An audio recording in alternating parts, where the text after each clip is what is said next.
course. I don't know when you're on, but at some point I'd love to talk to you about certain characters.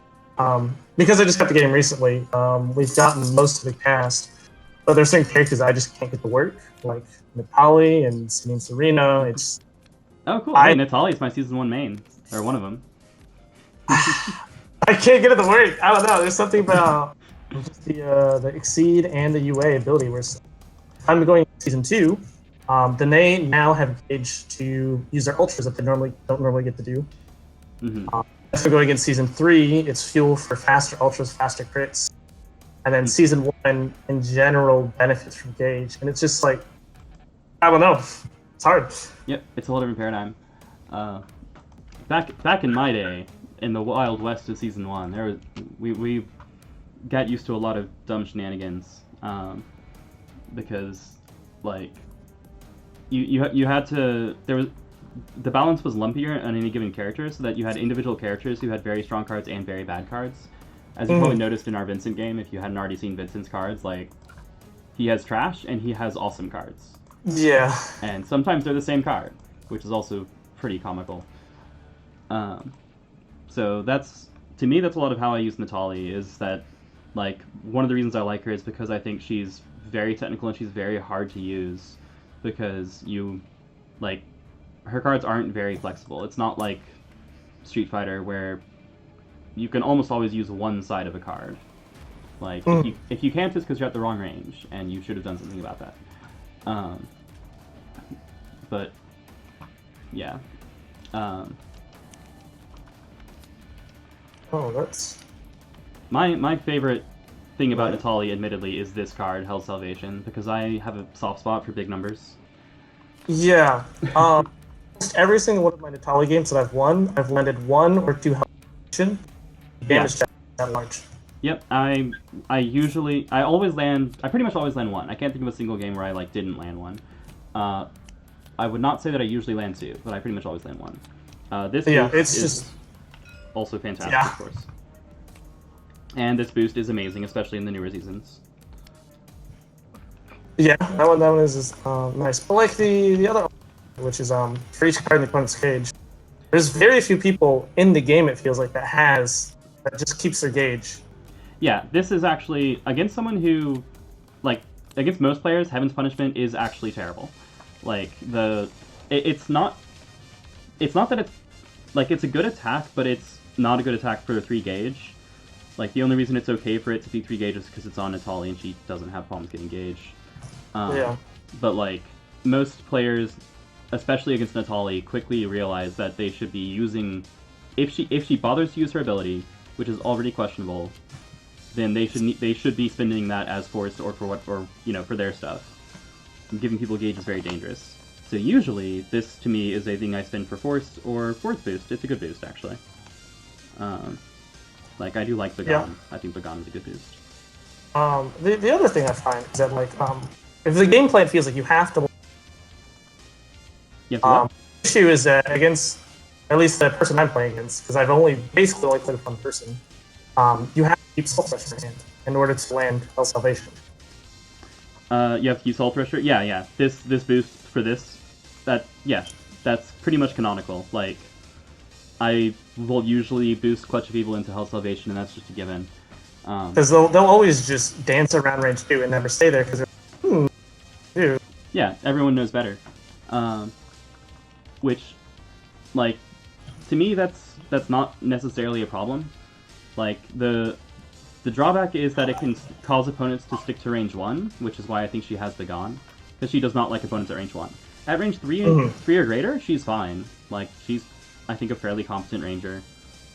This is not actually that good an attack, but generally, just being able to threaten speedy pokes or having this boost in play so that she can have a speed 7 spike at range 3, I think she's fine at range. Yeah, I think the biggest issue we're running is she has very low power to start until she builds a gauge, and then you can land massive damage like Hellfire, and then next turn play Hell Salvation and the like. But the issue is a number, at least for the way I've been playing, the way I've been running, is the couple of turns they're doing damage and you're not really answering with much. Yeah, you have to play her very defensively. Yeah, I don't disagree. Like you're pointing out valid weaknesses. I think that she can still work. I think she's like a fine character, but like you have to play in a way that mitigates those weaknesses. So Okay. it means that I play like when I play Natalie, generally the game is going to be pretty long because I'm playing to draw it out, to null strikes, and to force my opponent to spend more time chasing me, then they can't attack Okay. me. So like when I play Natalie, I'm very like I get destroyed by uh, certain types of other rangers like Melee and Miska, Lily, because with the exception of Darkness Barrier and sometimes Soul Thresher, but I like to boost a lot too. Like I don't compete well with other rangers when I'm Natalie. What I do well is I control people who want to get in my face by forcing them to play a range game that they don't want to play. So she doesn't perform well against people who actually are okay just being faster all the time at range. I think she is comfortable like just playing a long, drawn out kind of evasive tempo game, which has its benefits and drawbacks. Yeah, I think you've already hit on exactly the way that I play her, which is boost with most of her cards, and play Hell Salvation for tons of damage, or mix up with Spike to disrespect block. Yeah. So like those are the essential tidbits, and then making that style work effectively comes down a lot to anticipating when the opponent is going to play the certain things at certain times, and you can cross out or duck in or reading. Yeah. Okay, that's fair. It's been hard. I'll put it that way. Totally fair. At least I have not won much with her. And it's probably because our like meta between the two of us has been sort of like Harry Soul Thresher, and stuff like that. If I have 4 gauge, I probably have Soul Thresher in my hand because I know I can't hit confirm into Hell Salvation any other way. Yeah. The only other thing that comes to mind is just the same advice I give absolutely everyone, which is Wild Swing more as every character, because Wild Swing is super good. What I've started doing is for some of the characters I play, figuring out. So it's like every single card they have in their deck, what range does it hit at? And it's one of those things like, oh yeah, Imogene. Every single card she has in the game hits at range 2 except for Grasp. That is correct. And dive. Which is dive. I still count. Yeah, like dive doesn't hit, but it's usually has good status effects. I'll put it that way. Yes, that's correct. Imogene, by the way, is my Season 2 main and my favorite character in the entire game. And yes, like range 2 is hardcore her favorite range. Yeah, and so learning that really was like, oh, okay, this character, like, this makes a lot of sense because now wild striking is now very safe because I might get beat out, but like I'm not gonna just whiff. Yep, it's super reliable, and the stuff, and she has decent defenses on virtually everything, so it's not likely that she gets outsped in stuns because her attacks are shaped like she has the sweep shaped things which are slow and can totally lose to spike, but are otherwise very, very beefy. But then she has speed 4. Like, her speeds are 2, 4, 6. You probably noticed that as well. So, like, she has sweep-shaped things, dive-shaped things, which are essentially guard breakers. And then the speed 6s, which are Purifying Chime and Hand of Judgment. There we go. Yeah. Which, like... Hand of Judgment is funny because it has guard even though it's speed 6, but Touch Divinity is a speed 6 attack, so it's like, well, if you're at range 2 and you're playing a speed 6 attack, okay, you're on curve. Like, someone in chat says I should ask if you're going to Crunchyroll Con, since apparently level 99 is going to be a Crunchyroll Con, which I didn't know. Yeah, I didn't know that. Not. Okay, that's interesting. Yeah, it's we have almost the entire cast now, which is quite a bit of a money sink in about a month, but with it. I mean, I hear you. I'm glad that y'all are picking it up. I really enjoy this game. So yeah, and then we're only missing, I want to say, 3 promos of Devis, Red Skull, and the Bunny Rabbit Pookie. Yeah, Deverus. I think I drew Pookie in my bag.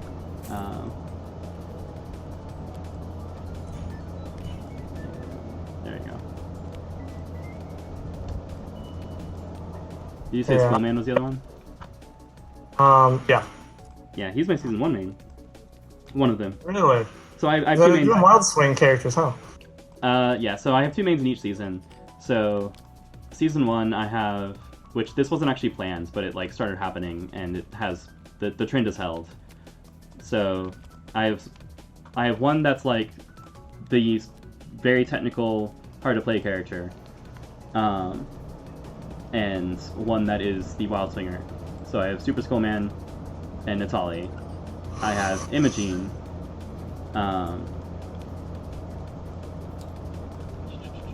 And I have Rimulus. And I have Dan and Akuma. Yep, okay, I figured. You knew Dan was coming because I said Wild Swinger. Yep. Akuma's the other one. That one I think is less obvious. I've had issues with Akuma because it feels like everything he does is unsafe. So he's like, if I read you, I do a ton of power. That's the obvious line of play. Generally, I play him like a boost force character. So, like, I almost never strike unsafely with Akuma unless I have the read, which sometimes I do. But usually I have +1 speed, +2 speed, +3 speed in play, and then I use EX attacks effectively because like he has +1 speed, he has Spite, which is the same boost that Sagat has. And then he has the +3 speed boost, which, granted, it's not actually +3 speed, but when you play it, it should be. That's why I always feel like you have to exceed with him as soon as possible to make it viable. I do agree. I tend to exceed very, very quickly with him. Like, I like to play, like, Ashura Senku, or boost Ashura Senku, play Fake Out, strike with block, or depending on what they play, like, Go Hadoken, and then turn to exceed. Oh, that's... Got you. That's tough to mulligan for that now. Because that was issues where it's like, cool, I have great speed potential, but you have to succeed to get it usually. Yeah, I mean, this is also a nice above curve attack, but I generally start by like I never want to have both copies down, like unless I'm about to reshuffle because it's such a good attack to threaten. But I have no qualms boosting one to get the gauge, which I almost always do this for gauge, not for movement. That makes a lot of sense. And then I like play Fake Out, or I can boost Spite. Although the drawback of Spite is, of course, that you pass the turn to them. So like if they strike, it's not actually helpful. But it's not very helpful anyway. But like, yeah, I've definitely done the turn 1 exceed as Akuma, where I throw my entire hand to like spin a force on Ashura Senku, spin a force on Ashura Senku, exceed in turn. I don't recommend that, but like I agree, he wants to exceed ASAP. And then as soon as he does, exceeded with 1 card engage is very good and not hard for him to do because of Spite and Ashura Senku and Fake Out. Interesting. I'll have to use Fake Out a lot more. Yeah, I usually boost Tsukai Haisatsu. If I'm at range 2 and I can EX it, or if I have speed, then I'm okay with doing the crit on it. But the reason I usually boost this is like that boost combined with the power bonuses is doubled. If I already have speed, is like a piling more power on top of everything else, which is great.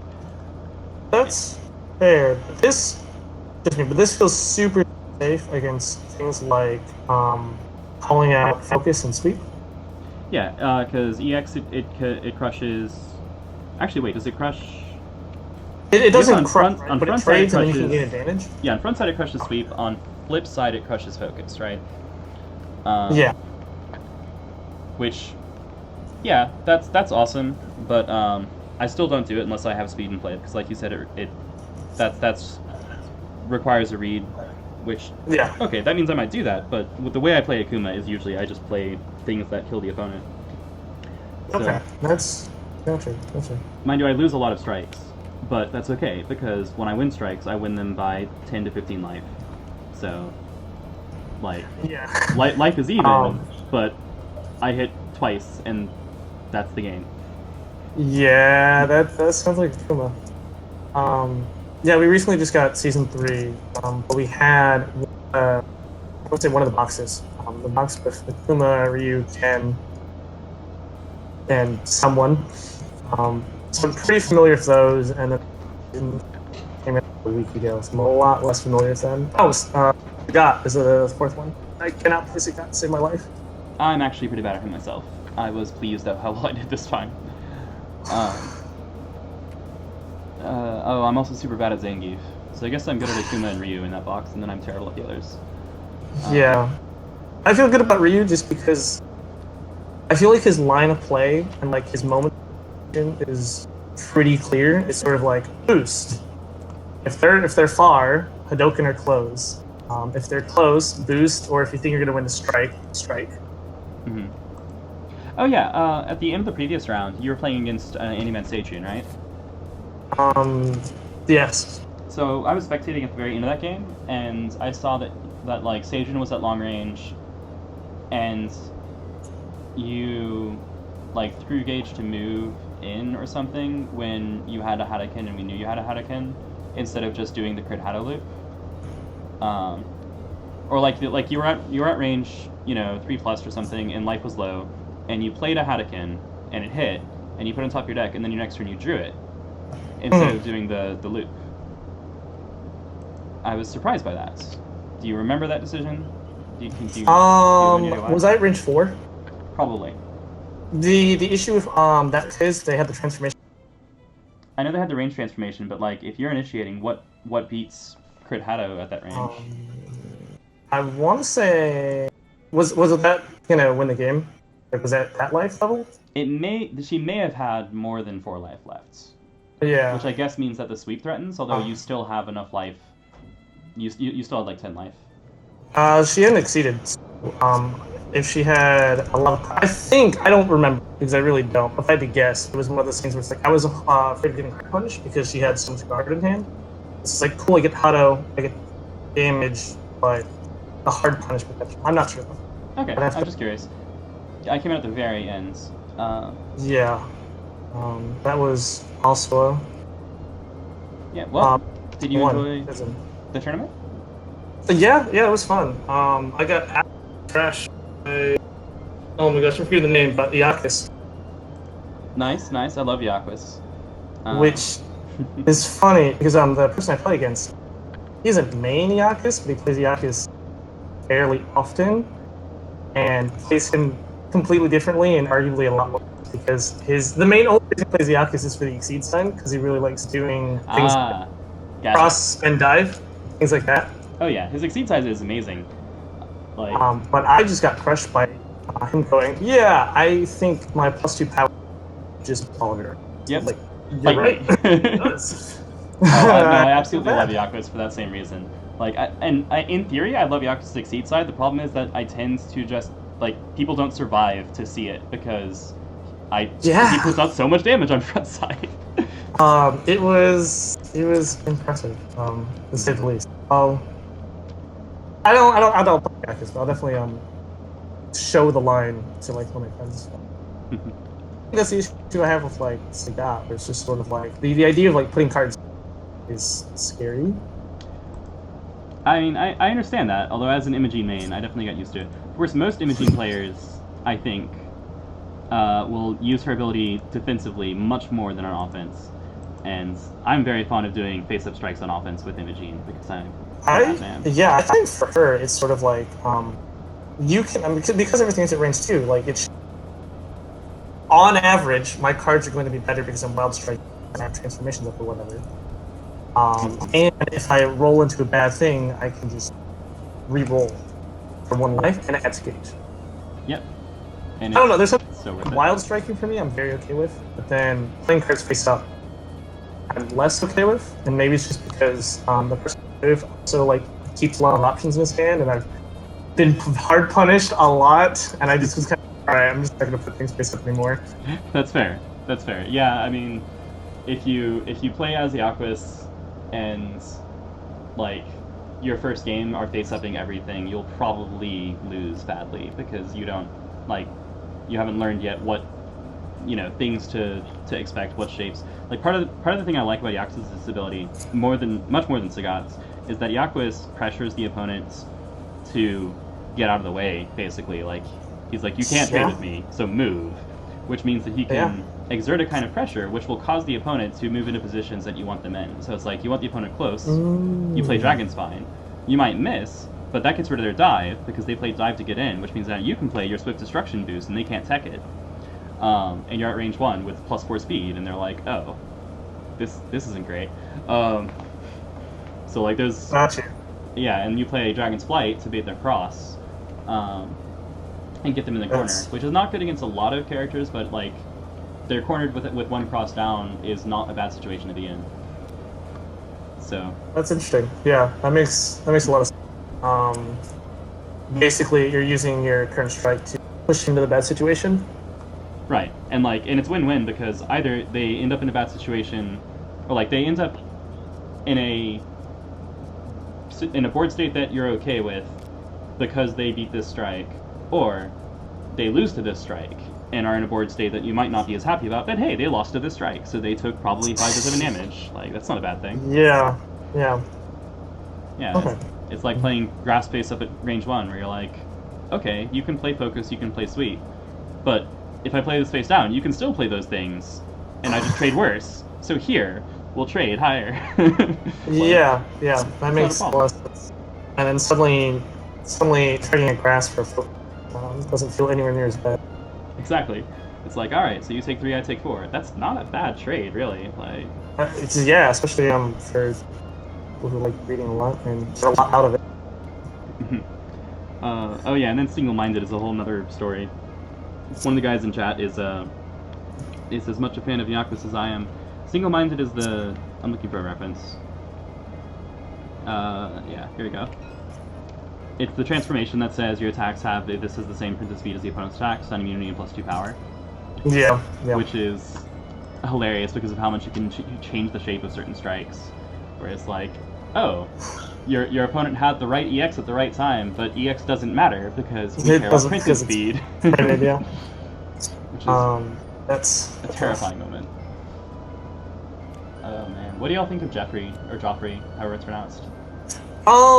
It's funny you mention that, because assembling. So we've looked at the Reddit community tier list, and I don't know if you've looked at it, but we have certain objections, I guess I'd say, where it's just like Well, which tier list?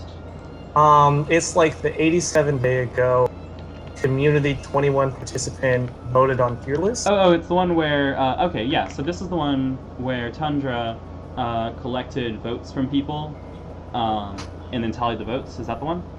Yeah. Okay, I know the one you're talking about. And I have no idea like how people feel about it. Like, obviously, like we have certain characters we prefer that we're more experienced at, and because we play them more and we're experienced at stronger than other people. There's things like Eugenia, like we place very, very highly because my friend plays an excellent Eugenia, and almost no matter what character I play against, stuff or force card. Doesn't matter if you're ranged or not, you're still taking 2 non-lethal. Feels bad. But then on the tier list, Eugenia is rather low from what I recall. Sorry, I got off track. But Jeffrey, right? So Jeffrey, we rated pretty lowly. We also did sort of like what characters we played more or less, and we're both starting to work through characters we haven't played as much. So I ended up playing a couple hours of her time type deal. And feel a lot better about her now. But Jeffrey was sort of like, still. I think I should be exceeding more and sooner, because passive armor is great, but stuffing opponent's attacks is better. This is probably the result. Interesting. Yeah, I was curious because he's one I know people definitely play different ways. Like, I almost never exceed as Joffrey. I will sometimes. Like, I'll exceed with anybody if I need to, but I rarely will with Joffrey. because I treat him as a keep away zoner. Oh, by the way, I've my friend Mad wanted to make sure. Do y'all know that Eugenia's character ability damage contributes toward guard breaks? Uh, So if you yeah, like not Eugenia and sure. Lucia both have the ability to trigger damage with their abilities. Yes, I During believe so. I believe that's how we play. Okay, Because sweep makes things extra sad. yeah, like both Lucia and We definitely put it Eugenia. that way. And we definitely put Lucia that way. Lucia's another character who I've spent hours on and have gotten zero rewards with, results with, pretty much. Feels Did you bad. say you spent hours on and gotten what? So I've spent a lot of time on Lucia. So of all the characters I've played, she's probably the greatest ratio of time spent with least rewards. Oh, oof. Well, I don't know what it is about it. It's just it feels like her damage is just too low, and at least in the fights that I've been doing, she just gets pushed too much. I had a conversation with someone a little bit earlier because they're a Lucia main. was that But Animan? the exceed is nice for power, but sometimes it just doesn't feel like either by the time you exceed, the game is in a very bad state for you, or you it's just not enough power to make up the health gap. My problem with her, if when I try to flip for Thunderbird, which I enjoy doing because, as I mentioned before, I have a weakness for big numbers. Um, Mhm. like when I flip for Thunderbird, my problem is not really making up health gap. My problem is usually running out of cards, um, because my issue That is is like, another one. Yeah. yeah, like my issue is like if I flip that soon, I'm probably near the bottom of my first deck, and then Yep. my issue is like I need to land a hit now so that this will hit my discard, so it will be back in my deck for the reshuffle, or I'm Yep. going to be down a bunch of cards. So That was the other issue I mentioned. It's just sort of like, mhm. okay, see, you have a bunch of cards engaged. That doesn't get reshuffled, and then suddenly you have 20 cards to go through. Yeah. Maybe. So yeah. So I pretty much I mostly stopped playing that version of Lucia, and I'm playing much more like my friend Jay plays her, which is as a like as an answer character. Do you know what I mean if I say like a question or answer dynamic? Not yet.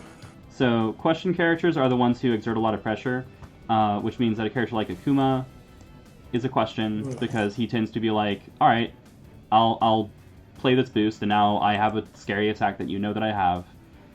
Yaquis is a huge question character. He's just like, yeah, I'm going to throw things at you whenever I want, and they'll work. And then answer characters are the ones who like have more diverse tools, so that they're like they can usually do things in more different situations, but they don't usually exert as much pressure. Mhm. So like Natalia is clearly an answer character, not a question character. She has one question, it's Hell's Salvation, and she doesn't even get it until halfway through the game. Mhm. Ryu is kind of funny because he's like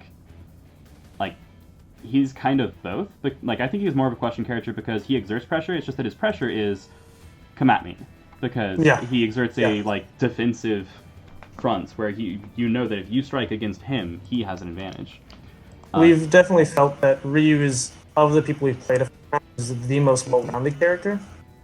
The most what? Well-rounded character where Ah, yes.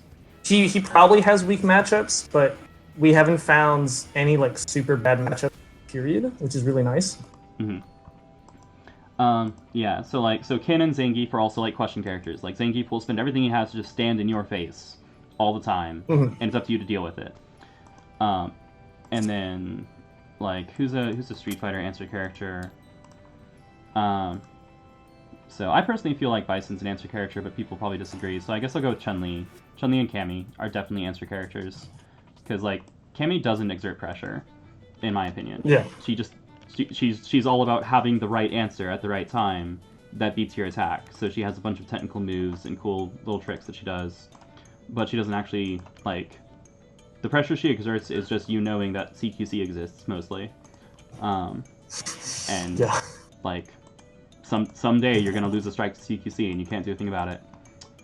And likewise, Chun-Li is just going to get out of your range and have more range than you forever, once she exceeds. But but it's fundamentally an answer dynamic where they're like, yeah, we are gonna find a way to deal with what you're doing, but except for Hozenka and Sword of CQC, they just don't have very strong threats of their own. So I think the same is true for Lucia, or at least a version of Lucia that doesn't exceed, or doesn't try to, like, gun for exceeding. So Matt in chat observes this, and I completely agree. Or rather, well, what he says is that he finds the win rate of Lucia is strongly anchored heavily around did you land Firefly Gunner, which makes a lot of sense to me.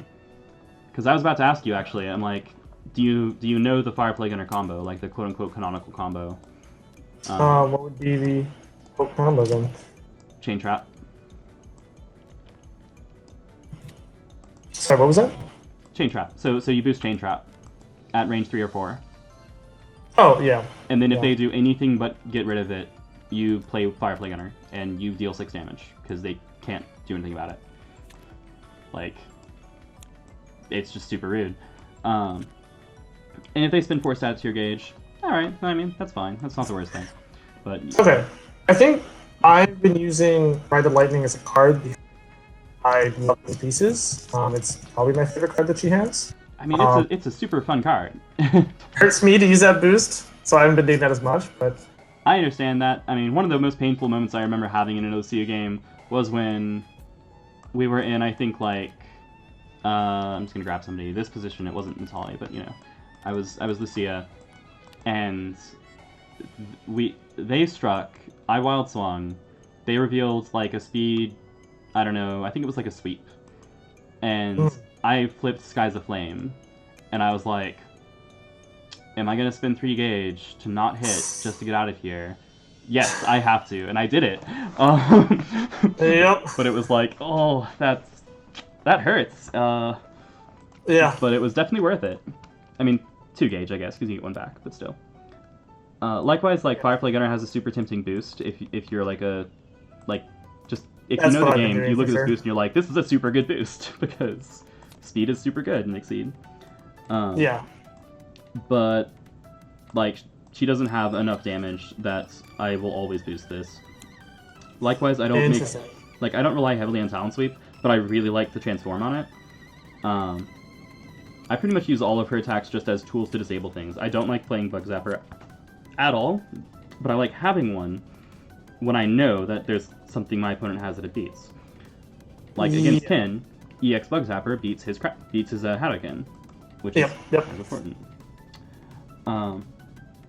Oh. Okay, can we talk though about this transformation? Well, one sec. Matt has an important question, which is, when y'all played this card, did you misread it the first time? I did. My friend. Your friend? Oh yeah, 4 and then hit. Wait, your friend didn't?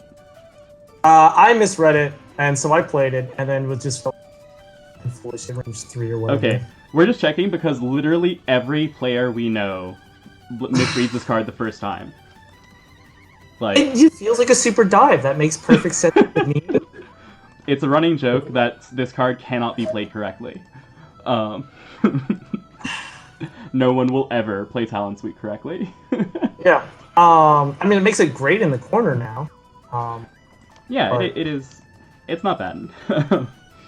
But yeah.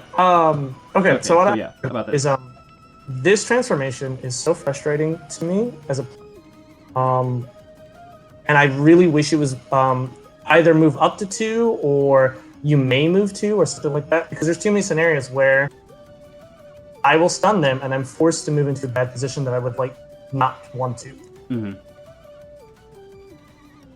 Yeah, I mean, I to hear the you. point where it's like if I don't transform it and I might spend it in then the lazy, and also sometimes this is really useful. You can get that 1 extra damage, and that can be really nice and more gauge.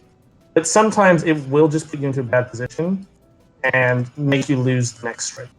In fairness, I suspect that if you, as a general rule, always choose to increase your distance from the opponent with this effect, like if you're at range 1 and you can get to range 3, get to range 3, otherwise get to range 2, I think that you are probably not going to be in a worse position. I find it most in the issue because I'm playing Lucia and they're playing Lucia. They'll park themselves, and then I move out, and if they have any range option whatsoever, it still becomes a lot harder. Wait, hold on. So if you're in the corner, you know, did you know that? They're in the corner. They're in the can, corner. If they're I in the stun corner, them, I'm forced to move 2 away from them. you can choose to advance. Oh, that is Yeah. nice to know. Yeah. So like, also worth noting that grasp. Yes. You can choose to push your opponent into the corner if they're in the corner. That's really not intuitive. Okay, that has been Yeah. So we've yeah. talked about that. Like, I've lobbied that for a wording change. Others have agreed. I think we're probably going to do it, which is that next version of grasp should say push or pull instead of move, because yeah, it's not at all intuitive the way it is now. I mean, I assume that's how all move is. Is that move is merely applying advanced. So yeah, move is advance or retreat or push or pull depending on context. Yeah, that's. I think that'd be totally fine if that was just like, maybe not bolded, but like big in the rules. But that is definitely something I missed because it's just sort of like, yeah, no, it's move, like advance, retreat, close, all that stuff. That makes sense how you go as far as you can. But then move being a different verb, and it wasn't clear to us to all that move means advance or retreat. That they're the exact same action. It threw us off for sure. We've totally not. Totally fair. You're not the first. The other one that we ran into and found out recently is advanced force. Is it Bookstepper? Yeah, for this one, right? So spend up the force, reach force, spend 2. The assumption is that these stack additively, so if you spend 4 force, it's advance 8. It's not advance 2, advance 2, advance 2, advance 2. So yeah, so the ruling on this, or the clarification on this, is that it is a for loop, so it is advance 2, advance 2, advance 2. Yeah, and it seems like, I assume that's how everything is going to be now. That's basically, for every additional force you spend, it triggers the same effect after the effect has taken place. Yeah, I think we're also, like, trying to avoid doing that anymore, just because we have, like again, the things you're pointing out are, like, you're by no means the first people to run into these things. Oh, yeah, I imagine. So, like, we're looking to, yeah, not have this come up anymore by trying to avoid those effects, or at least have clarifications in the rules about them. Because, yeah, it's been a little rough since both of us have never played anime. Basically, getting into just sort of jumping in blind. Mm-hmm. One of the ones that came out recently was also resolving a boost. When does that take place? Yeah, especially if you jumped back to season 1 and started playing Heidi, who has some really awkward timing issues because season 1 was jank. Because I don't know, the resolve to me intuitively means yes. So you have a power boost, you strike, it resolves when you discard the card, and that's not at all what it means. Yeah, that is not what it means. It means after an interest play, after all immediate effects have occurred, and there's an asterisk there which says see further notes for focus because reading is jank. A very good jank. We did see the whole that for any case strike, it resolves before the strike, I want to say. Right. I'd have to look up the exact timing of that myself because I don't remember, but yeah, the timing issue there is a bit weird. Yeah, because there's I'm blanking who it was, but there's some character like had some effect. After a boost resolves, you may do X, and it's sort of like, well, when does that take place? That makes a huge difference. This dude. It wasn't this one. It wasn't Cyrus. It was. Well, he definitely has them. Season 1 or someone who. Well, Heidi has that for sure. Who? Heidi. She's a mech. Let me find her. Dead center. Yep, that was one. It was Heidi. And it was just kind of. Good old season 1 timing issues. Yeah. But at least for us, it wasn't sort of like it wouldn't have been any issue. It was just like certain words were defined a little bit better. But, you know.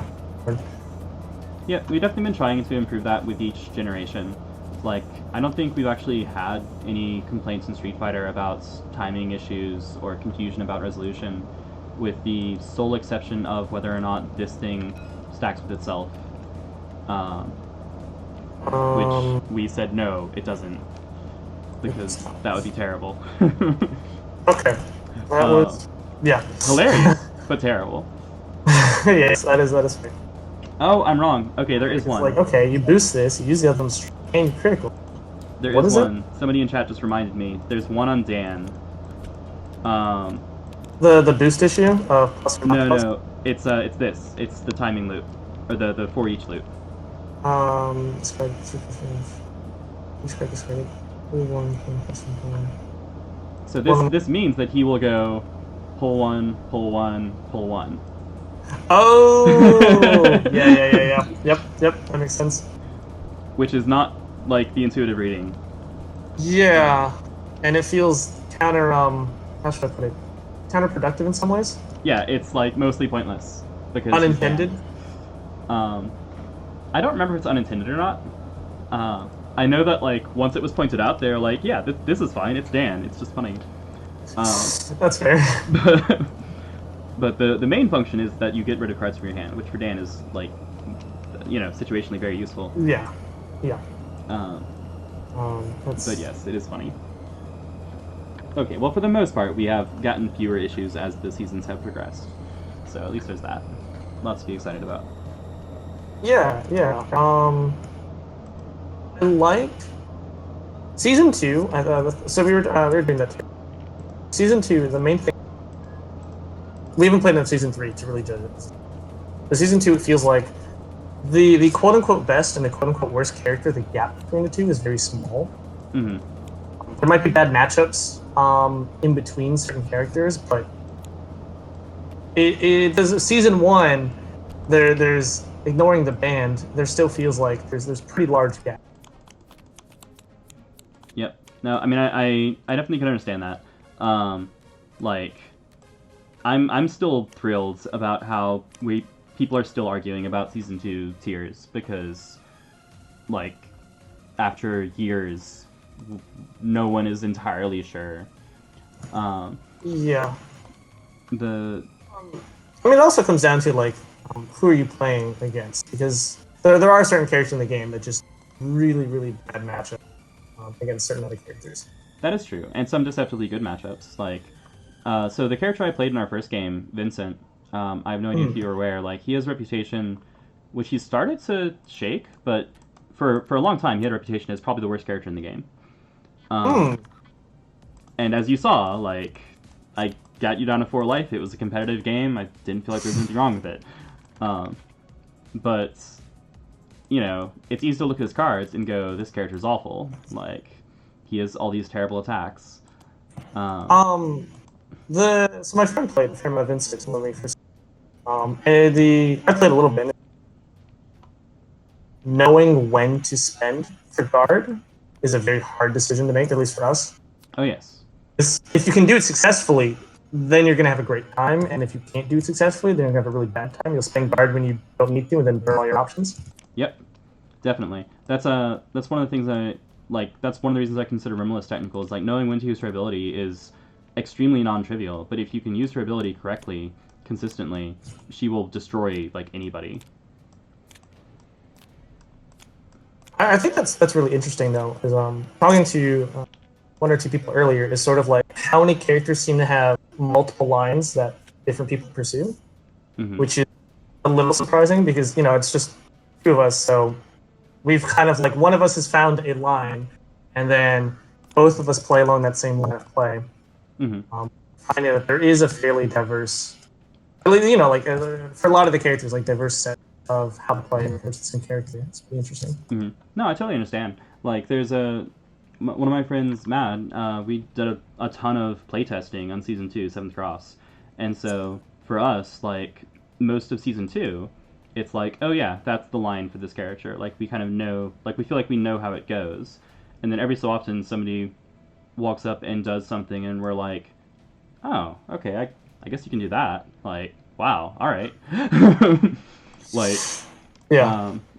I think it was in a tournament some weeks ago where somebody played Monado, and the Monado line that we're used to is definitely the Milado line, if you know what I'm talking about.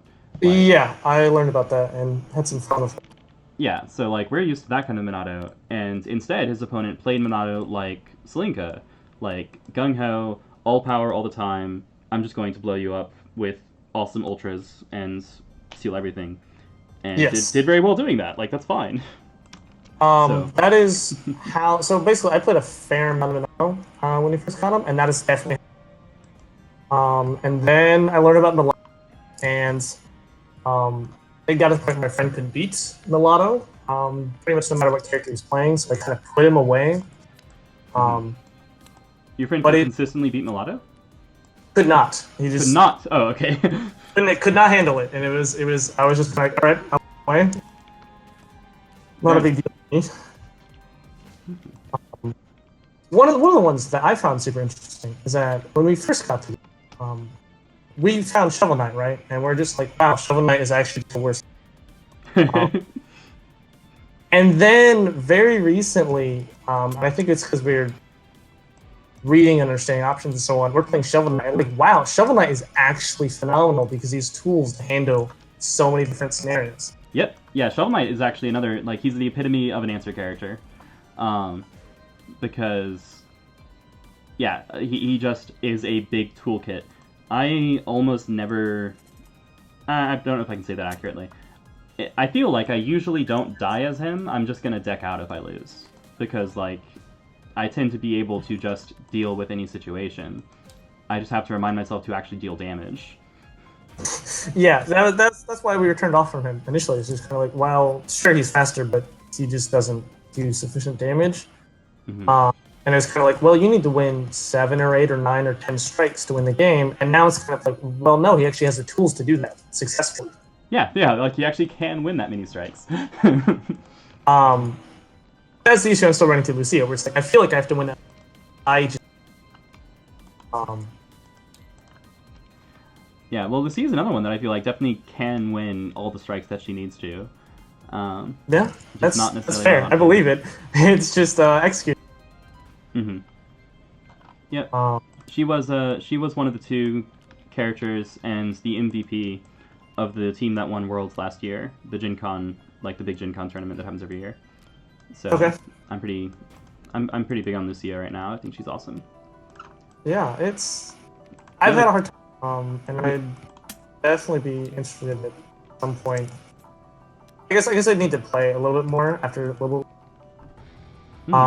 Like play around with the Firefly Gunner, and then not using her Speed 8 Ultra as much as using the boost on it more. But yeah, like around it's a little more. threatened. See if that helps. Like, I definitely usually keep one Ride the Lightning around if I can, just because it's such a useful thing. But often I find that Skies of Flame does just as good a job of being the defensive, I always win this strike safely tool. And being aggressive with Ride the Lightning often doesn't justify the cost for the damage output to me, when I can play the boost for much bigger payouts. Especially because, like, it's not that hard for an opponent to play around it, as strange as it sounds, because sometimes it's just like, okay, you hit me, now you're at Ride the Lightning, whatever. Or, many characters have a thing where they can go, alright, I play this thing with 5 guard, it doesn't matter how much extra stuff you throw on it, unless you have, unless you can, like, actually spend 2 turns setting up. Like, it just doesn't break guard on a lot of things. I mean, that's one of the things I've been noticing, is, like, there's a lot of characters who have a very theme of card, where it's like, okay, a lot of people have range 3 to 6 at curve or decent above curve, do some damage. And then a couple of characters will have a below curve range attack that has guard, that does a lot of damage.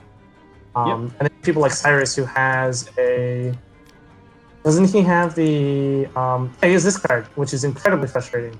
Yeah, he has 2 to 5 spike. And then he also has... I've been playing against Cyrus recently. Incredibly frustrating. Just because it's sort of like, cool, I'm going to play a rush, and then he's just going to Are you thinking Tidal Whirl? Options. Tidal Whirl is the card that people generally don't beat. If that's what you're talking This is about. also like a phenomenal option. One can be a great option because if you're striking and they have your range option, Yeah, but like Uh, if you're striking at if he strikes at range 3 with Tidal Whirl, it usually like yeah, most characters can't do a thing about it. yeah, yeah. It's speed 6, which is like crazy. Yep.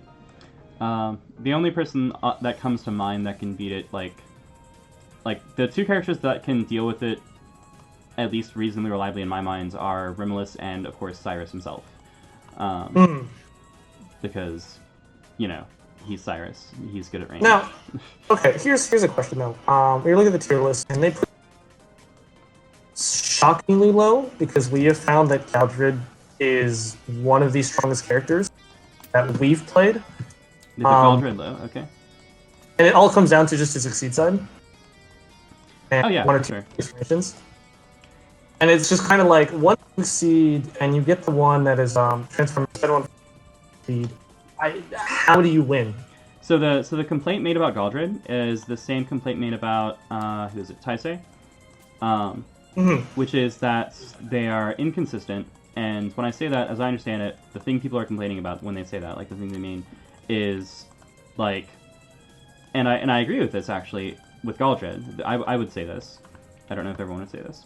Like Galdred is more controlled by his own deck shape than many other characters, in that there are times that he will not be able to get to the cards he needs at the right times or in the right order or early enough to like perform well.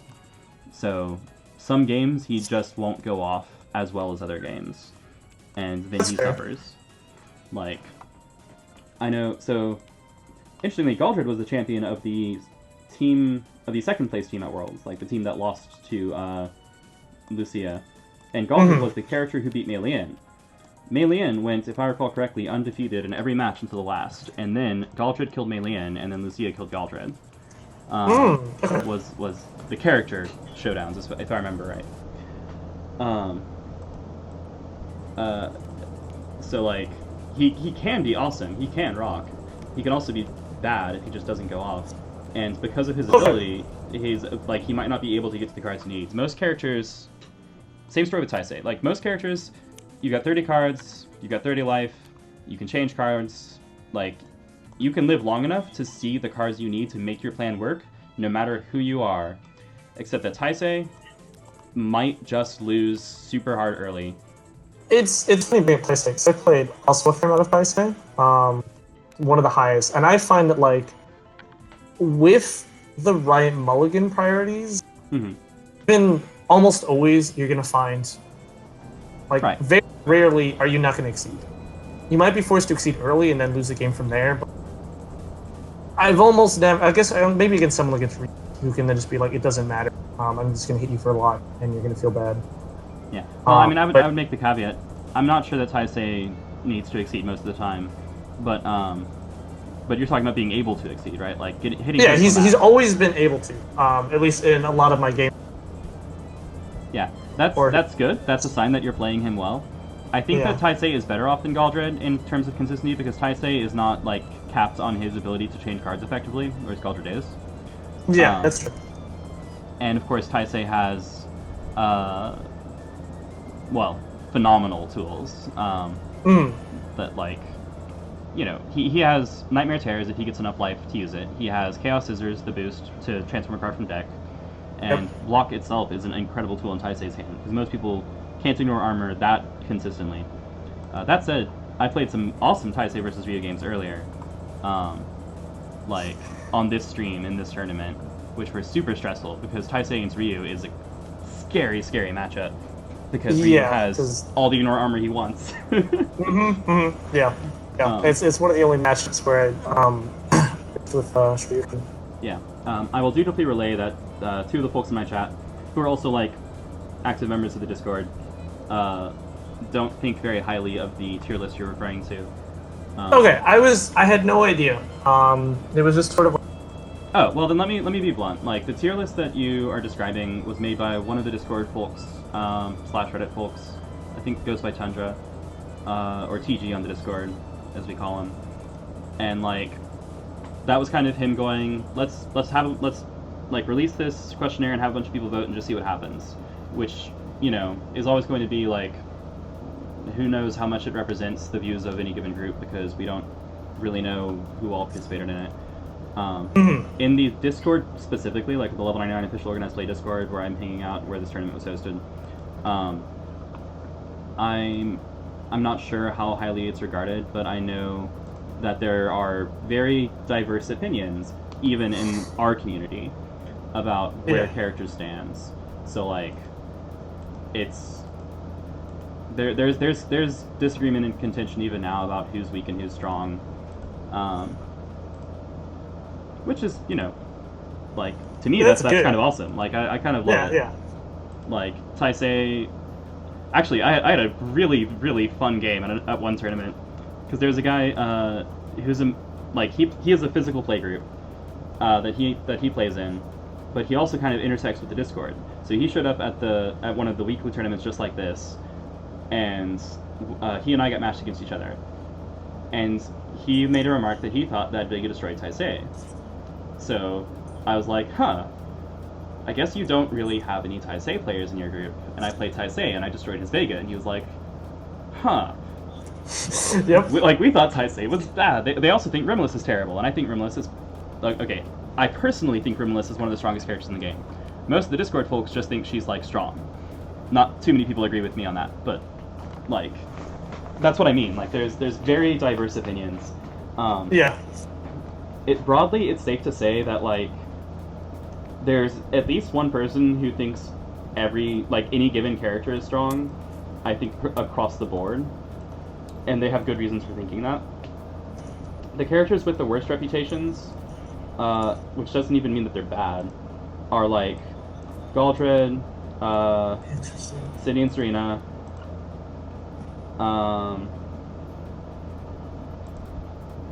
Seijun and Zolt are considered very strong by most folks. This is, by the way, I'm speaking like for the Discord community. This is the impression I get from listening to that group as a whole. And there is still disagreement among them, but like generally people agree. Seijun's strong, Zolt's strong. Galdrin and Sydney are maybe not as awesome as everybody else. And then there's like disagreement among everyone else in Season 2. Season 3 is still like largely in flux. Some people think Bison is awesome, some people think Bison is terrible. Everyone now thinks that Guile is pretty strong. That changed recently. I've seen the line. It was mentioned somewhere. Yeah, the big hand Guile. Yep. Prior to that, he was lower, but like now people tend to think he's strong. The biggest issue with big hand Guile is that playing in person with a 20-card hand is painful. Okay. So the thing that makes it worthwhile is to bring sunglasses, so that when you boost this, you can put on your actual shades. I have done this. It is worth it. Yeah, that was actually this is just a phenomenal boost. The your attacks are critical, and I know other people have it too. And so when we got the more Season 3 boxes, and we found out that is a boost that exists in the game, we were both like, oh, that's really good. That's like insanely good. It is extremely good, and it's one of my favorite boosts in his kit, but I do it purely for style purposes. So the way I play Guile, I think it is almost always optimal to change cards with this rather than boosting it, but I will consistently boost it anyway because it's more fun. Okay, that's fair. Serena, I've spent maybe hours in games, and I've had zero luck, but I need to put a lot more time and figure out, is there a lot better, just because it's like, I feel like you have to exceed, but sometimes exceeding is incredibly hard.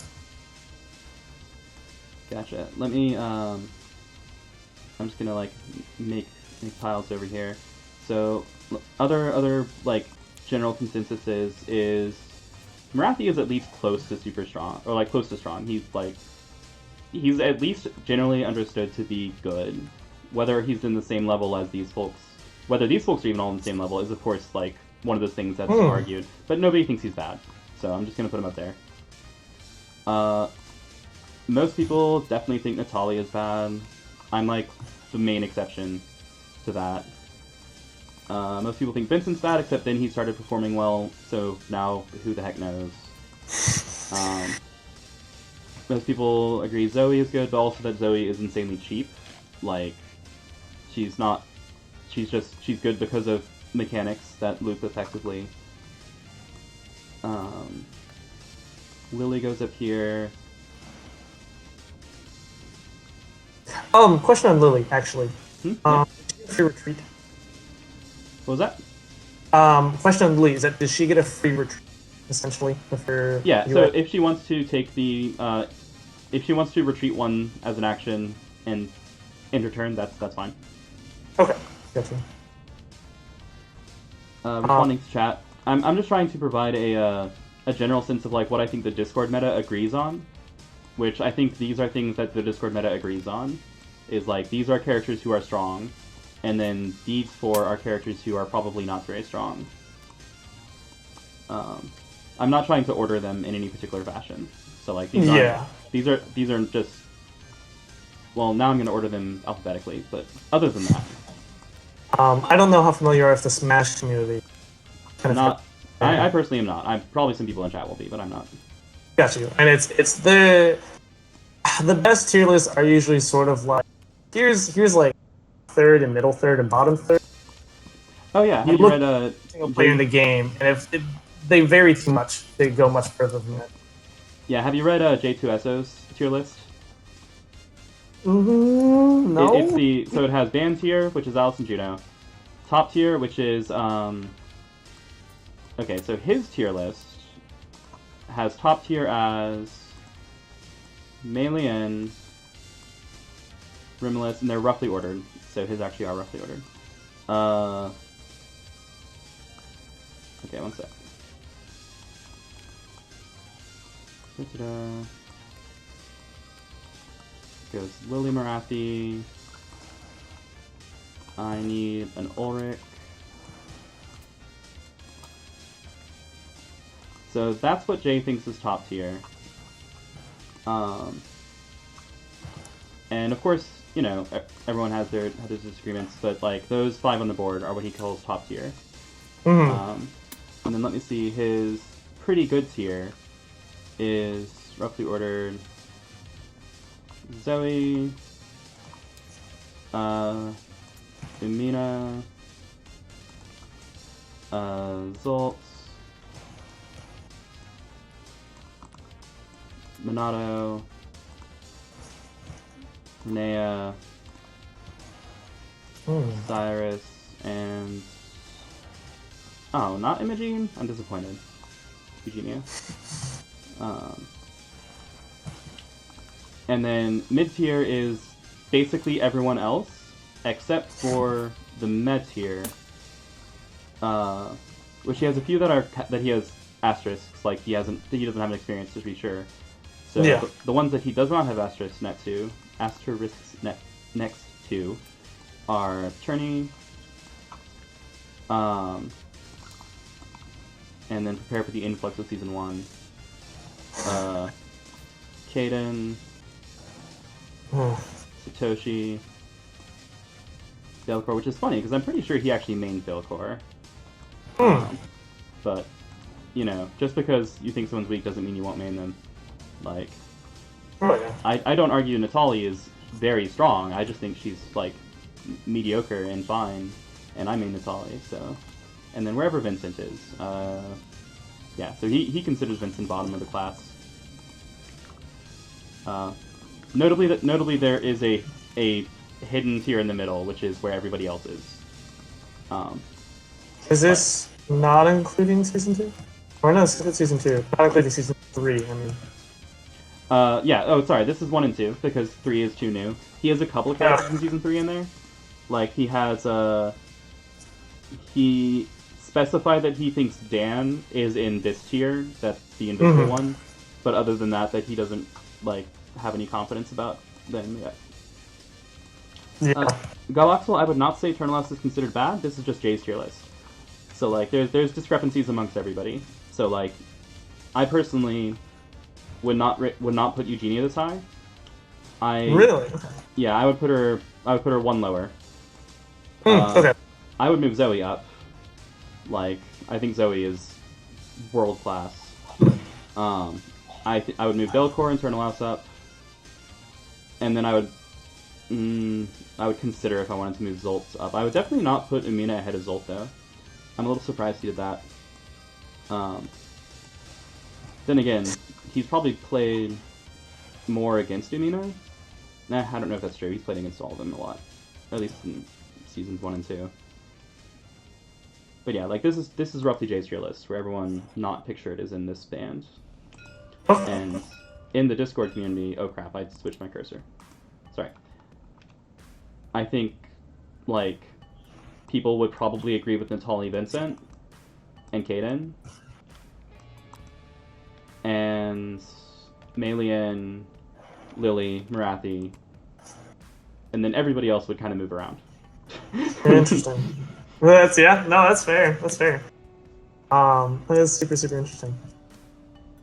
Yeah, like I personally, I think Umina's in an interesting place because I think Umina is a good character who is so complex that her like strength overall is hard to gauge. I think she's like slightly above average, but she doesn't have like her weaknesses are almost non-existent.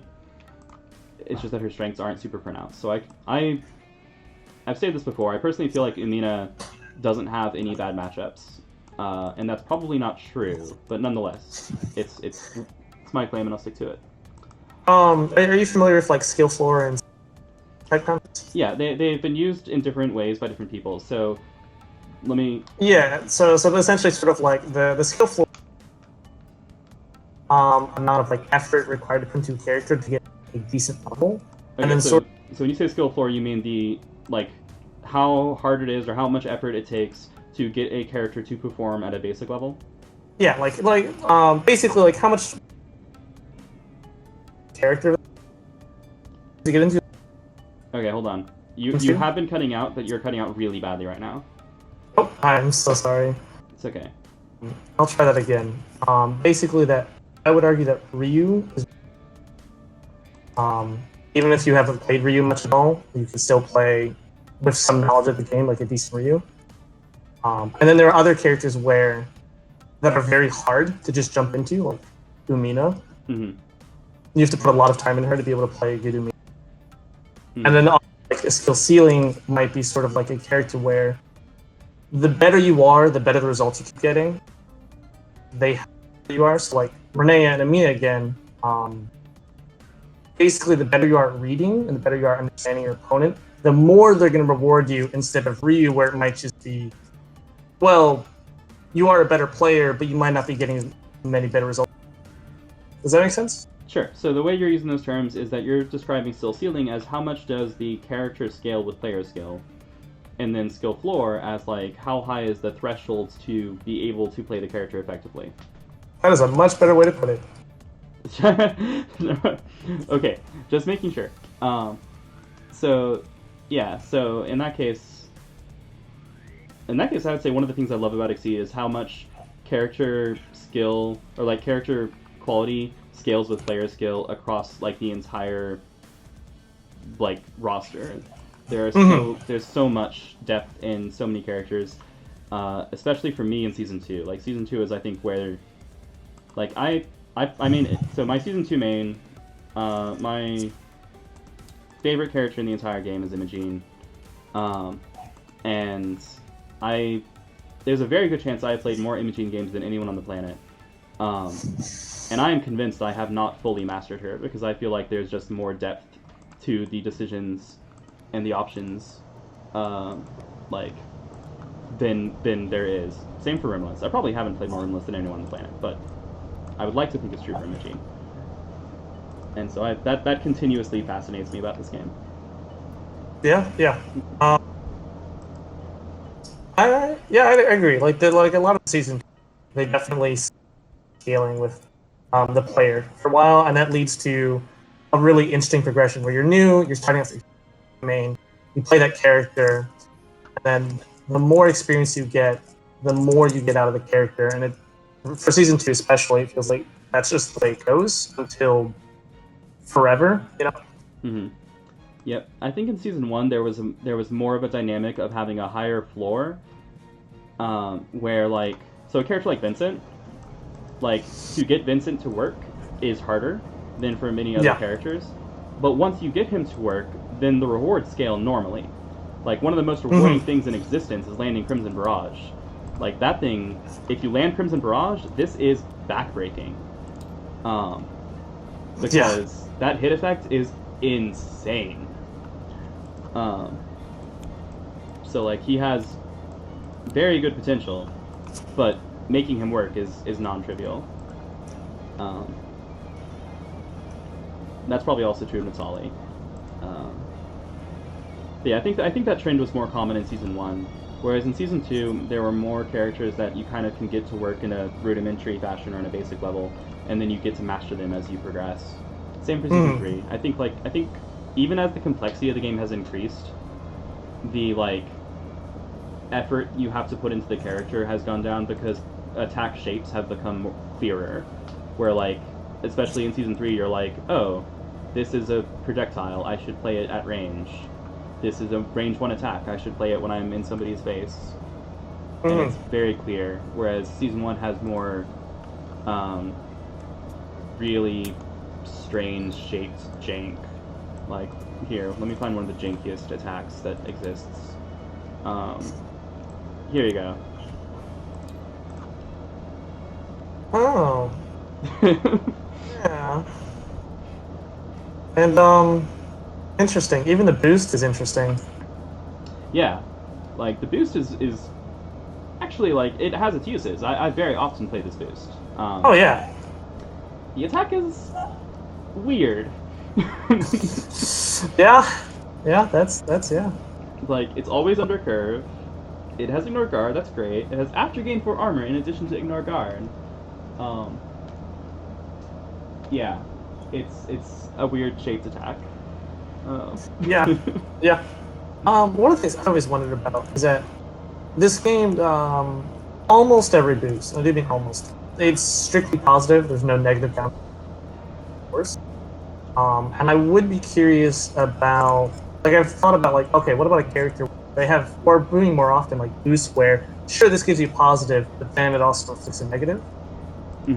What I can come up with is I want to say there's someone that has an armor boost, you can't move or something along those lines, and then also someone has a -2/+2 armor boost. Yeah, Joffrey has that. Skullman has the invincibility boost, which does have a drawback, even though when you play it, you usually don't have to worry about that. Okay. Let's see. Reese has an interesting boost, which doesn't really count.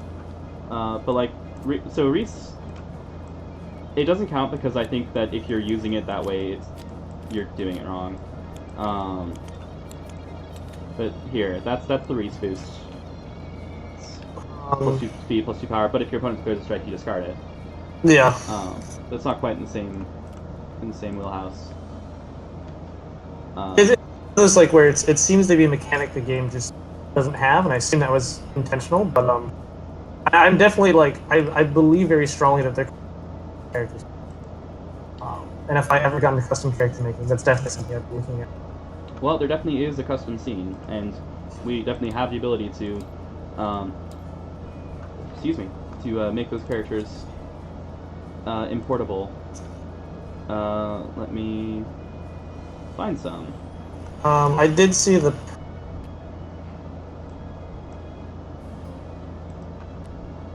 Oh. She's one of my favorites. It's going to find this boost and sustain it. The as yet untested global warming. Excellent, eventually. I've seen one of your Uno videos. I'm flattered.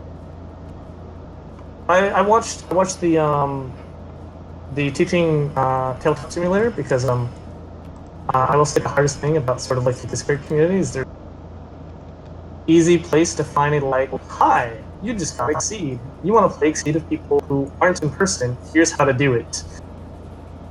You said that we are good at that, right? Because I think we're... because I did not find that at all. It took a lot of work to find the Steam Workshop mod. And it was also sort of like, cool, I have the Workshop mod, I have the Tabletop Simulator. I've never used either. I'm sorry, it was difficult to get set up. We try to be really helpful in Discord community, um, with like getting people connected, because there's very often people around to play. I don't know if it's just a busy season. It wasn't. I think I was just trying to do it by myself, and there just wasn't, or at least I didn't maybe it was to get pins somewhere, but it wasn't sort of okay. Here is a nice written guide about some stuff because I obviously prefer like written guides. Because like Gotcha. you make things like rotation or H, and there's still things I don't know about like the marker or the line you were doing earlier. Gotcha. Yeah, I think I do have a video, two videos on like how to play Exceed via Tabletop Simulator. But they're neither of them are like dedicated tutorials. They're literally just the recordings of me teaching somebody on stream how to play. Yeah, and I Or how saw to one enter of them, and states. that's Yeah. essentially.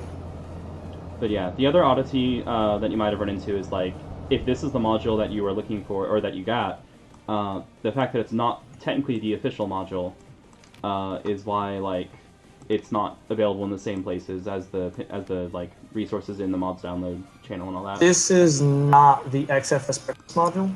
This is XFS Balanced Breakfast. That is not the official Yes. like level 99 module. That was also confusing because I got the first Yeah, missing. sorry about that. Um, That is by design, just because I want to be very sure this is not mistaken for an official module, uh, because like yeah, well, I it's not. don't understand the name. Put it that way. Well, the name is just a joke. XFS is short for Exceed Fighting System. Balanced Breakfast is a long-standing inside joke. Have you heard of BattleCon? Yes, I've played the Lucy Peloton. Okay, so BattleCon, Exceed, and then have you heard of Pixel Tactics? I've seen a webpage. Does that count? Yeah, close enough.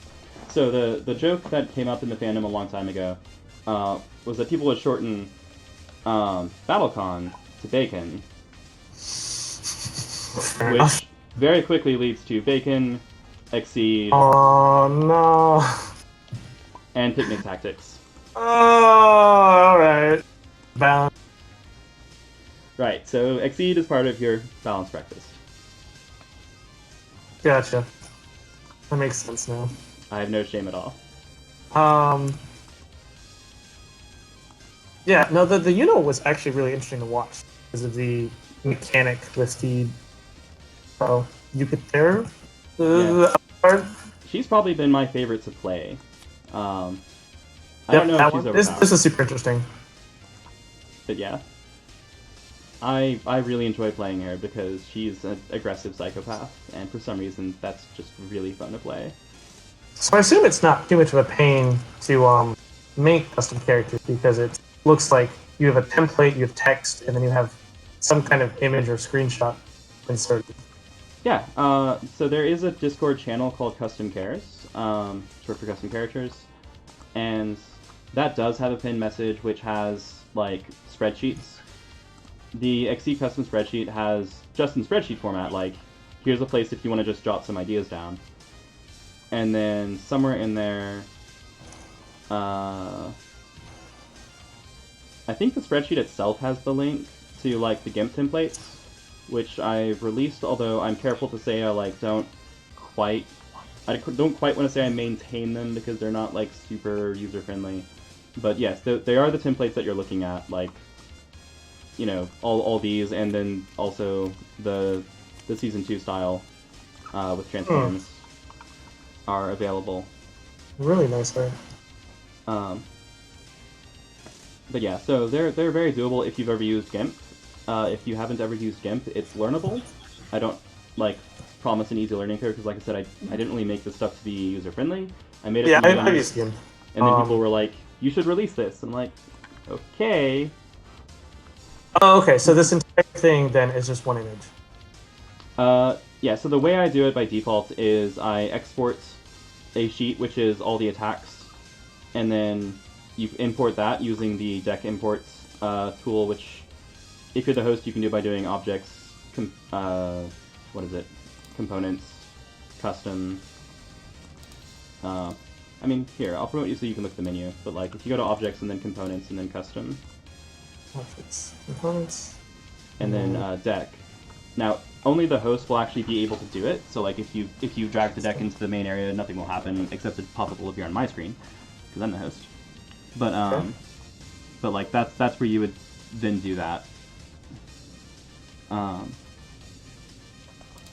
Okay. Yeah, like both myself, Polterghost, Ogre Yama, probably some other folks are pretty knowledgeable in how to do this stuff. So if you're interested in doing it, we can like help you through it and how it works. Yeah, possibly at some point because me and my friend have come up with a couple ideas, and it's sort of like it'd be nice to be able to do this in Tabletop Simulator instead of like putting some sheets of paper and writing. Yeah, that like it's Tabletop Simulator makes testing customs. There we go. Far more practical than real life. All right, now one thing that this is just a random off the wall. Have you ever tried getting these custom printed before? Have I tried getting them printed? Yes. I have printed one or two of my Exceed customs. I think just one. Yeah, I had one printed Exceed custom. I think. I haven't printed these. I'm like, yeah, I'm currently like avoiding expanding my storage solution, so I'm not sure I have a place to put Exceed customs.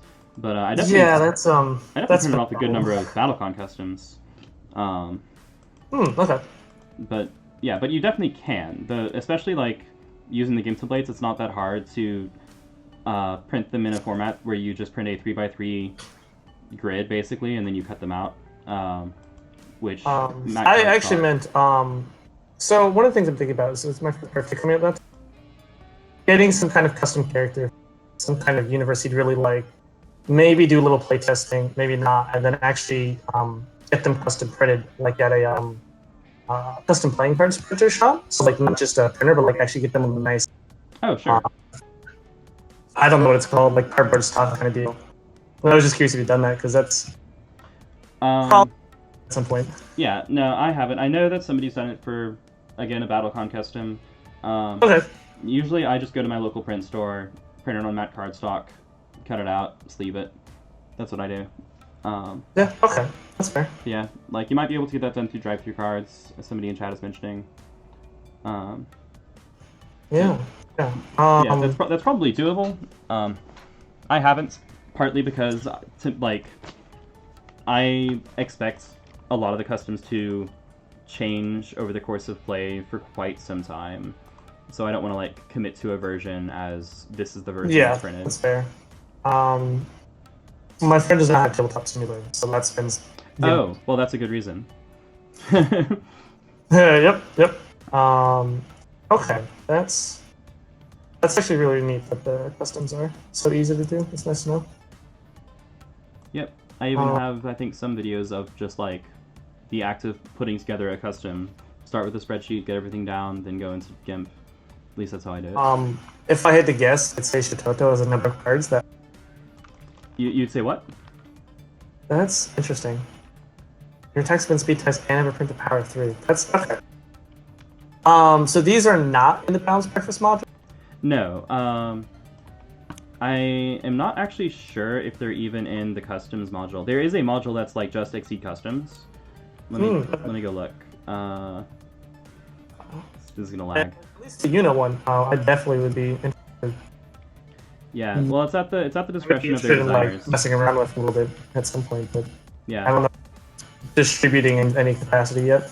Yeah, I guess Trev, if you're in chat, you can let me know if you want me to send Jazani off for inclusion in that module. But I know that like, so Shototo is by Byron, and so is Nail, and Byron was like doing a lot of testing and playing. Oh, okay, cool. So I guess I'll send Sani over, but like. They didn't want it, so okay. I'm not the designer of these, so it's at the designer's discretion if they want to have them in a module that's like generally available. Sorry, I did not know that. Yeah, no worries. If you hover them for a second, it'll tell you who designed it. Okay.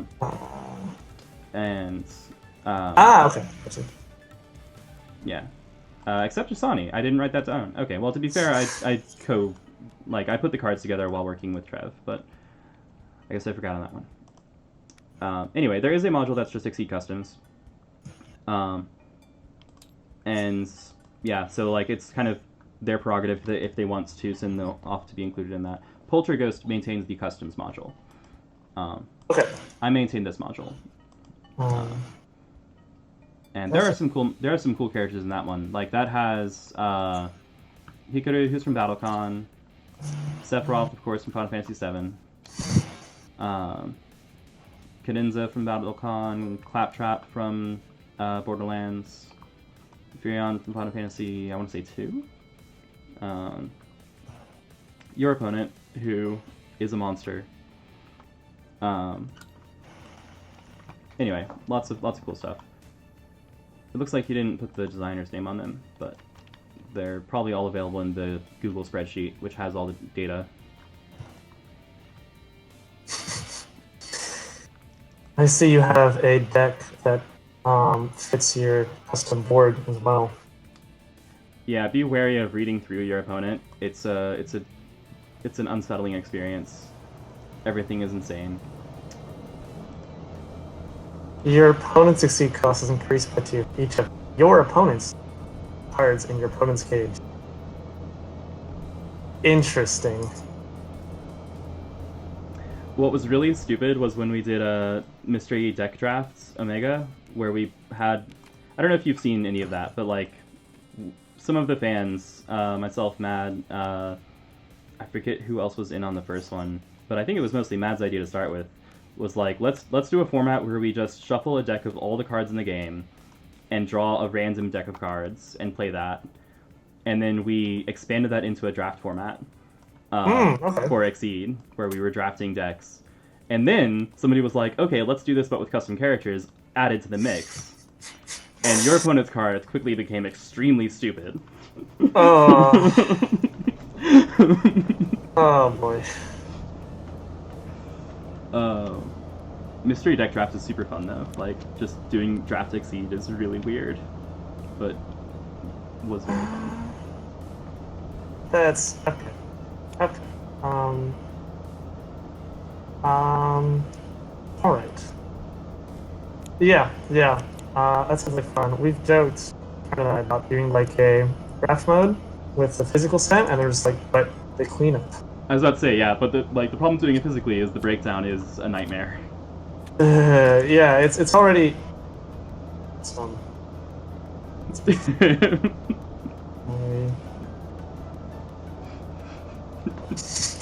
Oh, wait a second. All right.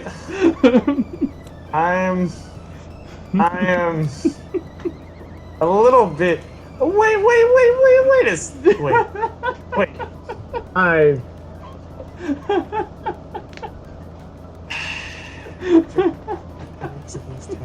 Tires and replace your tap. Wait.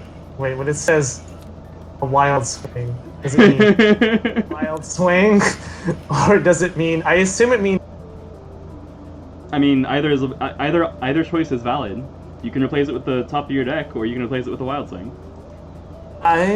That's all you have to do is follow the instructions. fascinating. Where's this headed? Your opponent. Okay. Add 2 cards at random from your hand. Opponent's. Why? Why would? Because of your UA, right? Because if you have cards, okay, that makes more sense. Because you have the UA where it's like if you have if this person's cards are in this person's gauge, then it costs more for them to exceed. Oh, that. No. That card. Oh, and then the opponent can exceed, gain your cards, and then use the card name Wild Swing. And then this before trigger will now trigger on that card that is not a Wild Swing, but is called a Wild Swing.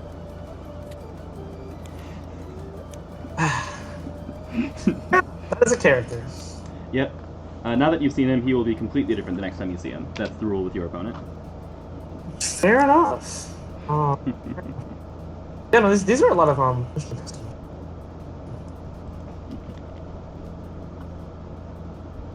That's super interesting. I still haven't gotten the chance to play global warming, which exists only yeah, that because looks... Marco made a joke about how we can't have global warming in Exceed. Or he was like, I want to play Exceed where we have, I forget what he said. He was like, Barack Obama and FDR are fighting global warming, and I'm like, well, we have FDR and we have Barack Obama, so let's get global warming. Oh, do you know about the presidents? Yeah, I saw that. Yeah. When playing with the module. Yeah, Global warming, by the way, is completely untested, so no idea how sane this is. that's fair. Are they all of the cards just global warming pick? There are different pictures, but they're all Pretty much, atmospheric. Yeah. Okay, but this is like an actual character. This is a legally playable character. This person. Okay. Yeah. That's one of the things I'm super excited for. Is that there's all these characters, and a lot of them play exceedingly different. That was accidental. But there's still a huge amount of room to play out completely different characters. And I think that's one of the things I really appreciate because I'm coming from not much of a card playing background at all. The most serious game I got into was that kind of deal, and like what I also like about it is that there's a huge amount of variation of characters. But at the end of the day, you're playing a first-person shooter. Your characters probably can shoot guns and have abilities, and then most of these Exceed characters play, despite having half their decks being the same, very, very differently. Have very different priorities, very different. Yep. Strong and weak in very different ways. I totally agree. That's something that I love about Exceed is like, if I want to start on the edge of my seat and stay there for the rest of the game, I can play Taisei. If I want to, feel like I'm always in control of my opponent's next move, I can play Umina. If I want to be a runaway train, I can play Minato or Brief's Result, I guess. But I can get the experience I'm looking for, and there are so many characters and so many options and so many ways to do it. And I also value that I can play a character any way I want to, and find a way to make it work. That's something that's really important. Even two of arguably the most similar characters, Ryu and Ken, after playing both of them a little bit, they play very different. They play completely differently. Yeah. It's at first I was like, oh yeah, they should be the same, right? That's how games work, No, they play very different, even though they have very similar cards. Yeah. Someone in chat asked how to control the opponent's next move as Amina. So, Rule 1, threaten Hollow Space, which will make them afraid to attack you at range 1 and frustrated when they do. So, Rule 2, use EX out of Minds to hit for a Power 7 attack at range 2 that's on curve. Use Shadow Chorus to copy an attack from your Dreamlands with Sun Immunity, ideally to spam Hollow Space even more. If you want to use Unknown Kadath, you can. It's usually just a way to make your opponent not be able to do anything, but I also like boosting it because that's good. And then you can force them to Wild Swing when you're tired of that, or use the Transformation on Dark Thoughts to invalidate their attacks, which is super rude. That said, landing Dark Thoughts is actually not all that easy to do. So, it's not free, it's not automatic. I'm being slightly facetious when I say control your opponent's next move. But when I play Umina, I tend to feel like very much in control of the entire game. So that's just the experience of playing Umina. Sorry, was answering chat. Yeah, no, that's interesting. I don't know what you mean. One of the questions I do want to ask is because I just don't know. When did... I'm sorry, say it again, you cut out? When did roughly each season come out? I don't know. Oh gosh. I don't really know. It's been years since season 1 came out. Okay. Let me think. I'm just gonna go look at... Yeah, so season 1 was... What does Board Game Geek say? Does it know? What does chat say? Does anybody know? Oh, Blue knows. 2016 was season 1, 2018 was season 2, 2019 was season 3. So, okay. 16, 18, 19. Yeah, you were talking about how season 1 and season 2 have over time, and I realized that the game has been out longer than I expected. For some reason, I was thinking it was going to be season a year. Yeah, so I guess my impression also varies a little bit, or like is a little bit odd, because I played season 2 when it was in public playtesting well before it was on shelves. So to me, season 2 has been around like a full year longer than it was actually out. Gotcha. So like that's part of why to me season 2 has been around for years, even though it I guess technically hasn't been around for multiple years yet. Because I'm like, oh, I was this is definitely the playing point. this. Yeah. I guess this is the point where I jokingly mechanic thing from season 2. Well, I'm sorry, say that again. Cut out. Is there anything from season 2 that on playtest and didn't make it to shelves that you missed? Anything that didn't survive playtesting that we missed or that I missed? Or that you really, really liked and wish That I you really made liked. So that I personally really liked. I don't know. I dedicated my playtesting mostly to Imogene, and I'm totally happy with that. She has errors on her reference card, and I'm sad about that, but that's not the end of the world. It's fine. Like, and it's only the reference card, so whatever. But most of the stuff that was gone, I'm glad is gone, and I can't even remember a lot of it. Some of it is stored as server commands on the Discord, as like relics of days gone by. Like an old version of Zolt's Gunblade, which has range 1 to 5 for some stupid reason.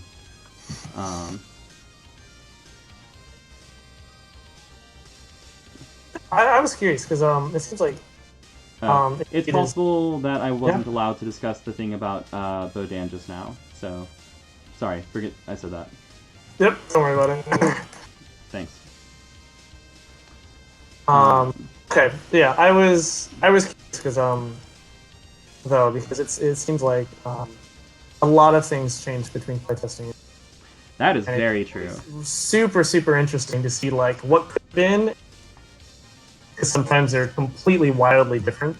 Oh yeah. Ask Andrel about Jeanette sometime, because Jeanette had original Jeanette is such a meme.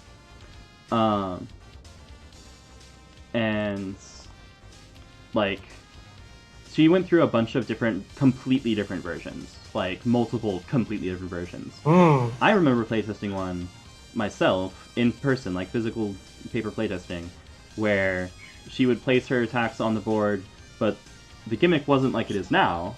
The gimmick was that she places them there, and they hang out for a while, like possibly forever, and then when she exceeds, they flip and she gains the benefit of whatever transformation is, or whatever boost or transformation is on the card on the board.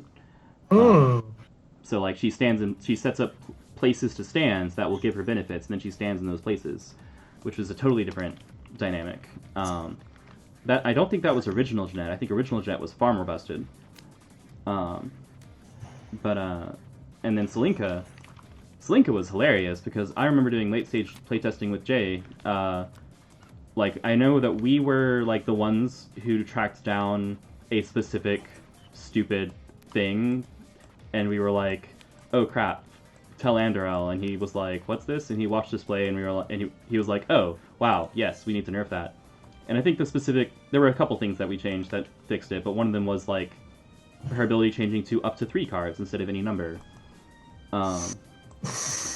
And I think that there were a few other tiny tweaks that like broke the combo, but she used to have an opening combo which would essentially end the game, where it was like, turn 1 use ability, turn 2 Moonfall, turn 3 like Wishing Ward or something, and now she's done like 20 damage. It was ridiculous. She had to draw it, but you know, it doesn't. Yeah. It's not cool to have. Oh, if your opponent draws this combo, you lose. What? You mean you don't like Yu-Gi-Oh? I happen to like playing Taisei. Is the problem? Oh man. But yeah, I know that whenever we saw an instance of parry reading, which is a specific combo, you can probably guess what it is. It's when you get to play parry and then immediately play reading.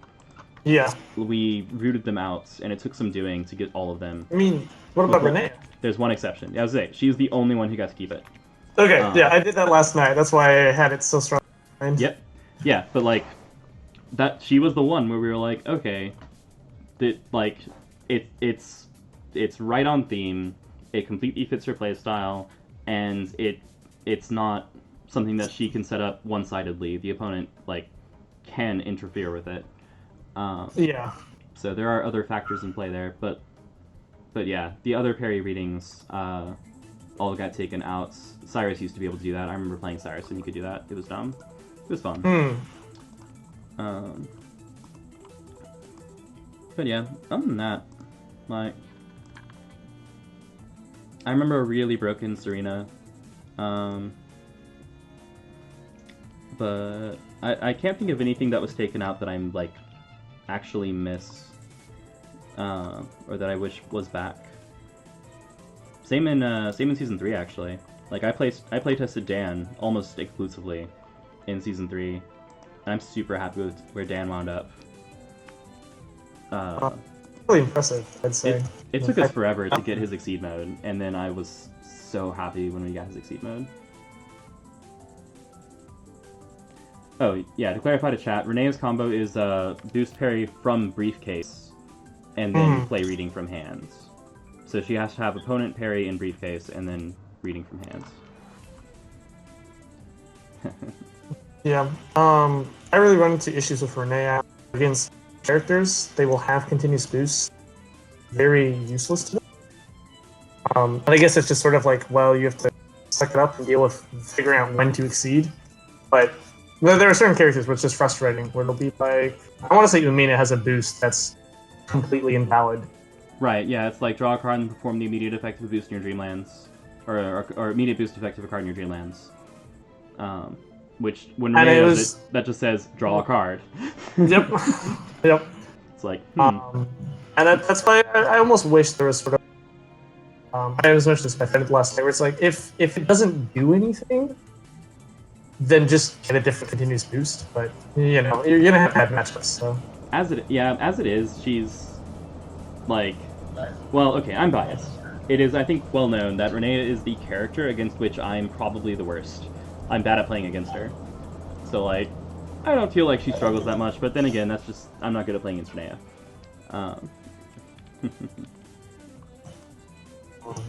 Also, by the way, for people who play in person, Mina versus Renea, not fun thing to deal with because you have to make sure that each person is giving back the other person's cards and keeping track of the who's. Yeah, I know how this goes. I've very often, like, count the deck afterwards. Oh, we're at 29. Okay, find the stolen card. Yeah. Pulled Amina out, and then my friend's like, "Oh, I have 3 grasp in my hand." Yep.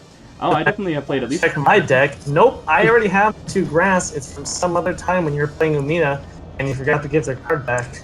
Yep. Well, I've done that and had to dig through the whole box to find the character that had the card stolen. Yep. Yep. I know some people who get around that by sleeving their characters in different colors. I sleeve everybody in the same color, so yeah, I have to live with it. Yeah. We got lucky because it's like, well. Rumor is that in the future characters might get unique card backs apparently to avert that issue. Oh, that would be quite a lot of work and phenomenal. I will probably still have that problem if I don't start using transparent sleeves. Yeah. That's really interesting. That's partly why I like the promo characters, because they're normal, they're all different. Mm-hmm. Yeah, I guess the one drawback is that it doesn't let us do draft formats unless you sleeve everything in one color, but that's probably worth it. There are definitely benefits that outweigh the drawbacks. Yeah. Alright. I assume there's probably someone in queue or something along those lines. That was fun. Oh no, I was gonna actually log off after this. Thank you for hanging around and chatting though. Yeah, This was just super fun to chat with the relatively new players. Glad you're enjoying it. yeah, and I don't know who's on the stream, but like, I'm super interested in talking this game with other people to get an idea of like, okay, here's what me and my friend have worked out. What is sort of like other people's attitudes about so many different things in this game?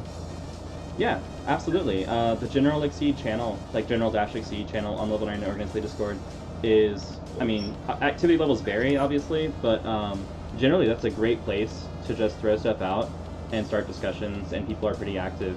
If things are dead silent, it might be because there's, like, secret playtest things happening, but um, very, like, often it's a good place to have those talks.